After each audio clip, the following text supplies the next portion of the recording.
Hello friends, आज मो 30 day weight loss challenge रो 23rd day. आज मॉर्निंग रे बाहरी पड़थली वॉकिंग रे प्राय 5 किलोमीटर मु आज चलिकी आसीथिली। आसिके आज बहुत थिला घर काम, तो घर काम सारी ब्रेकफास्ट रे सतु पीथिली। लंच रे सोयाबीन को भात खाइथिली।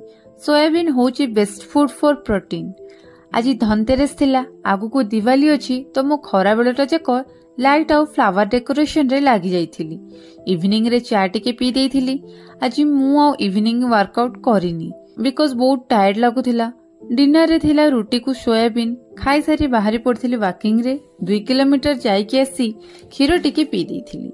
आज मोर टॉपिक होची हाइड्रेशन। एटा होची core of weight loss.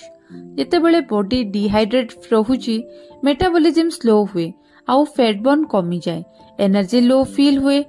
Dehydration time रे आमे कंफ्यूज होई थाउ भोकरे सहित, तो आमे एक्स्ट्रा खाइबा द्वारा कैलोरी इनटेक बढ़ी थाए।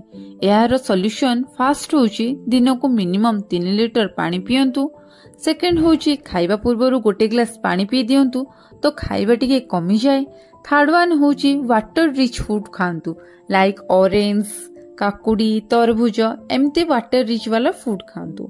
मने रखंतु हाइड्रेशन मेंटेन करंतु, मेटाबॉलिज्म फास्ट रख, वेट लॉस नेचुरली हबो।